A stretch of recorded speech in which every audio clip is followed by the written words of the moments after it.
Shalom jemaat BCS dimanapun kita berada.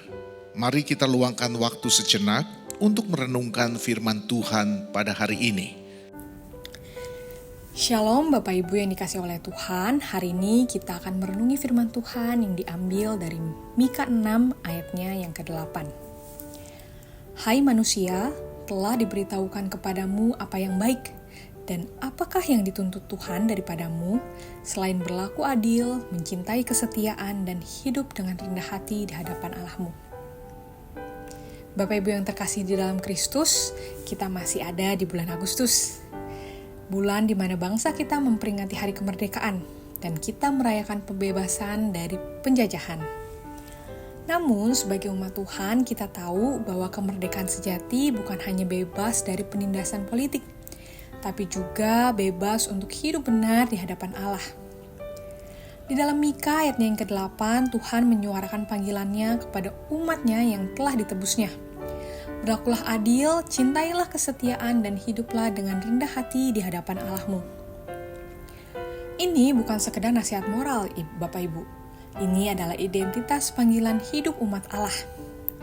Dan kita tahu bahwa seluruh hidup kita adalah ibadah, termasuk cara kita hidup di tengah masyarakat yang penuh ketidakadilan dan kepalsuan.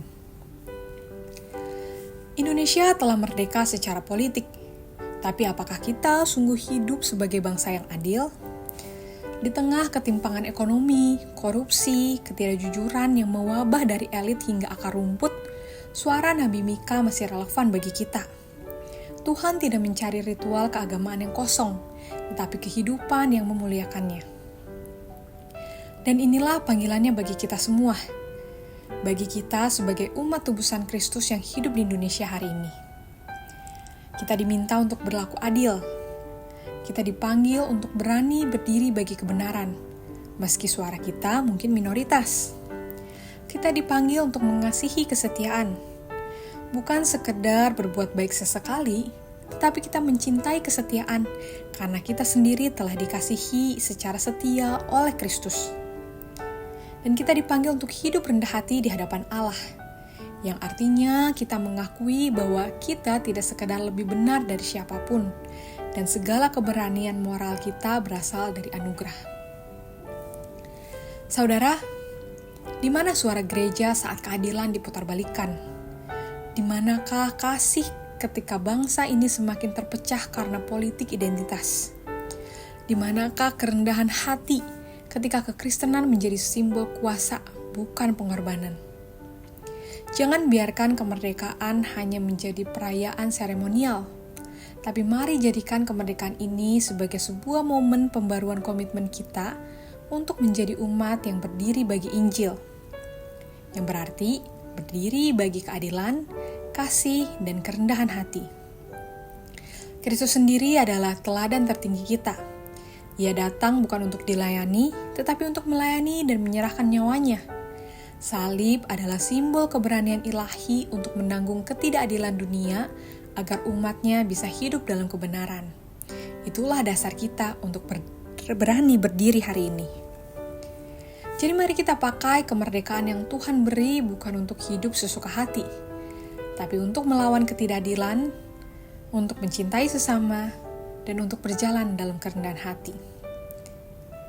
Biarlah gereja di Indonesia dan setiap dari kita menjadi suara yang membawa terang Kristus di tengah dunia yang gelap. Mari kita bersatu di dalam doa. Tuhan, Engkau telah menyelamatkan kami dan menempatkan kami di negeri ini bukan tanpa tujuan. Ajarlah kami untuk berlaku adil. Ajarlah kami untuk mencintai kesetiaan. Dan ajarlah kami untuk hidup rendah hati di hadapan-Mu. Biarlah momen kemerdekaan ini membawa kami semakin setia untuk menjalankan kehendak-Mu.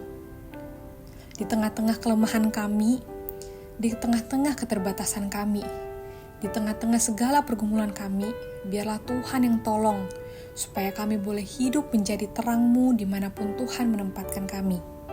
Di dalam nama Tuhan Yesus Kristus, Sang Raja Keadilan, kami berdoa. Amin. Demikian renungan harian kita pada hari ini. Mari kita terus rindu menjadi murid Kristus bersama keluarga Allah. Tuhan Yesus memberkati.